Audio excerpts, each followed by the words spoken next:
Welcome back everyone. अभी जो हमारा थर्ड केस है इंसर्शन का, that is insertion at the end of the link list. मतलब मुझे यहाँ पे जो ये नल है उसकी जगह पे एक नए नोड को कनेक्ट करना है एंड नया नोड मेरा लास्ट नोड बनेगा। ठीक है, so this is the scenario which we have to complete. तो सबसे पहले मुझे जब बोला गया कि भाई सबसे लास्ट में ऐड करना है, तो मैंने आपको ट्रैवर्सिंग बताई थी। मुझे यहाँ पे ट्रैवर्स करना पड़ेगा टू द लास्ट नोड। अब लोकेशन मेरी क्या है? लास्ट नोड है। जब लोकेशन मेरी लास्ट नोड है तो उसके बाद में अगर मुझे एक नया नोड ऐड करना पड़े तो वो मेरा जस्ट सिनेरियो 2 जैसा हो गया।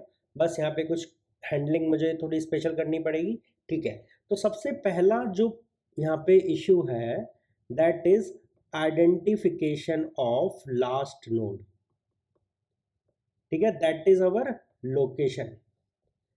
सेकेंड इज कि लास्ट नोड है तो उस पर जो पर्टिकुलर वैल्यू है उसके लिंक की वो तो नल है, तो डायरेक्टली मैं उस नल वैल्यू को एक नए नोड की वैल्यू से रिप्लेस कर दूंगा और नए नोड का जो मेरा लिंक होगा, ठीक है, वो मेरा अगेन नल होगा। ठीक है, तो यहाँ पे देखो सिंपल सा क्या होगा। आप जो मैंने आपको बताया था कि ठीक है एक पॉइंटर होगा एंड उसको स्टार्ट से आप स्टार्ट करोगे, वाइल कब तक जाओगे? तब तक मेरा नोड लास्ट नोड ना हो जाए। ठीक है, आप पूरा प्रोसेस करोगे टू आइडेंटिफाई कि लोकेशन क्या है मेरी। एक बार आपकी लोकेशन आपको मिल गई, ठीक है, दैट मीन्स आप इस पॉइंट तक आ चुके हो, आप इस पॉइंट पर आके खड़े हुए हो, आपका पॉइंटर इस एड्रेस को पॉइंट कर रहा है। इस एड्रेस को पॉइंट करना है तो आपको इस वाले एरिया से ही पता होना चाहिए कि अगले नोड के लिंक में नल तो नहीं है। तो यहाँ पे आप चेक करोगे कि पॉइंटर का लिंक है वो मेरा नल तो नहीं है। तो आपका जब पॉइंटर यहाँ होगा तभी आपको पता पड़ जाएगा कि भाई इसका जो लिंक है वो मेरा नल नहीं है। एंड ये जो पॉइंटर है this is your location now, ये आपकी लोकेशन है। एंड अगर आप अब करते हो कि न्यू नोड, ठीक है, यहाँ से आपने लोकेशन पता कर ली, ठीक है, अब आप कर रहे हो न्यू नोड का जो लिंक है that is equals to null. ठीक है, that is equals to null. तो इसको आपने न्यू नोड को नल बना दिया। अभी आप क्या कर रहे हो, पॉइंटर का जो लिंक है that is equals to new node. अब आपने बोला कि यहाँ पे जो पहले नल था उसको अब न्यू नोड के एड्रेस से एसोसिएट कर दो, न्यू नोड के एड्रेस से एसोसिएट कर दो।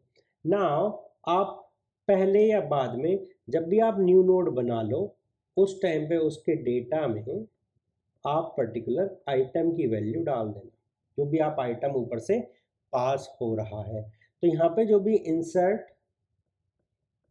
एट एंड वाला जो फंक्शन होगा मेरा, उसमें मुझे एक तो स्टार्ट मिल रहा होगा और एक आइटम मिल रहा होगा एज ए पैरामीटर। एंड मुझे फिर एक पर्टिकुलर नोड बना के मुझे आइटम को इंसर्ट करना होगा at the end of the particular link list. And because मुझे यहाँ पे ट्रैवर्सिंग करनी पड़ रही है, तो ट्रैवर्सिंग की वजह से, इसकी वजह से जो मेरा यहाँ पे ऑर्डर है that becomes order of n. ये मेरी यहाँ पे टाइम कॉम्प्लेक्सिटी हो जाएगी कि इन केस 3 मेरा जो टाइम कॉम्प्लेक्सिटी है that is order of n. So अगर ओवरऑल मैं बात करूँ इंसर्शन की, तो insertion in link list supports best time complexity of order of 1 and worst time complexity of order of n। यहाँ पे मैं जो अभी तक मैंने लिंक लिस्ट पढ़ाई है उसी के बारे में बात कर रहा हूँ। ठीक है, now next operation is very very important, that is deletion operation, जिसको हम नेक्स्ट वीडियो से स्टार्ट करने वाले हैं।